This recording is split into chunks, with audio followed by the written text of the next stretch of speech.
ត្របត់បិណ្ឌជុំខ្មែរតែងជួបជុំគ្រប់ក្រុមគ្រួសារ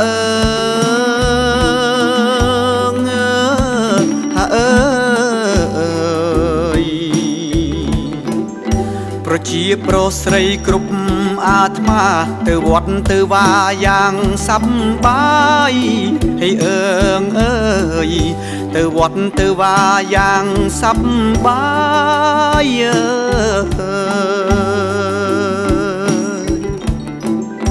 តែមានអ្នកខ្លាំងមិនព្រមធ្វើបុណ្យពពាំងពោពូននៅតែទៀមស្រើ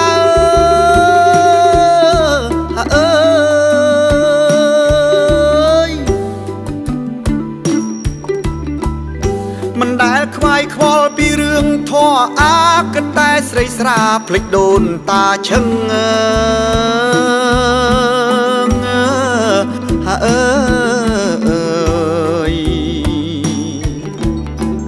កាលលោកនៅរួងលោកតែងខំប្រឹងម្ដេចកូនប្រលឹងភ្លេចលោកថ្លៃហើយអើយកូនចៅប្រលឹងម្ដេចភ្លេចលោកថ្លៃ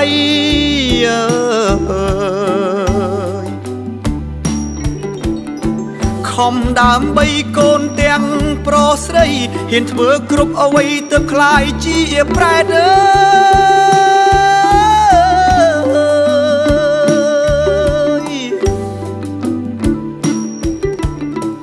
នាងមកពីហេតុស្រឡាញ់កូនពេកឥឡូវមកដេកនៅក្នុងអវជ័យ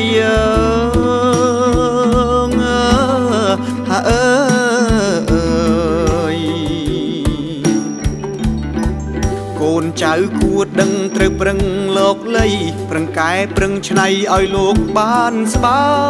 យហើយអើយប្រឹងកែប្រឹងឆ្នៃឲ្យលោកបានស្បាយធ្វើបុណ្យដាក់ទានឧទ្ទិសកុសលឲ្យនោះទើបជាត្រោយលោកបានសុខសាន្ត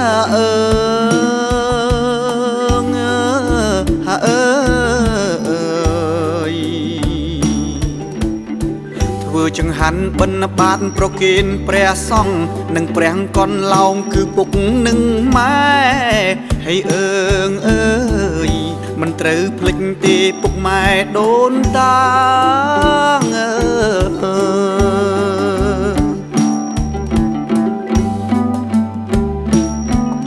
ហើយអើ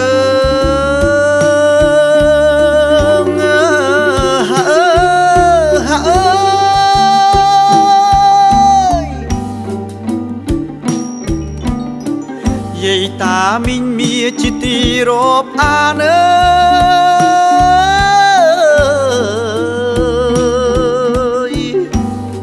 ខ្ញុំច្រៀងតាមលំអានក៏ត្រូវប៉ុន្មានសូមត្រាប្រណី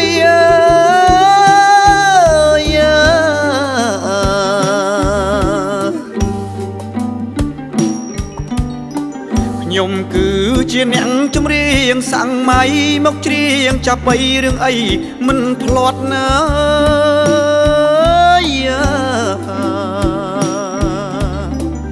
ឥឡូវដល់ពេលខ្ញុំត្រូវទៅវត្តព្រោះចិត្តអើយមិនស្ងប់ខ្លាចដូនតាគាត់រកមិនឃើញខ្ញុំអើយកុំសោយអើយកុំយំពុកម៉ែមីងអ៊ំទៅវត្តជុំគ្នាអើយលៀងកម្មអើយលៀងពីសូមឲ្យដូនតាទៅកាន់ឋានសួគ៌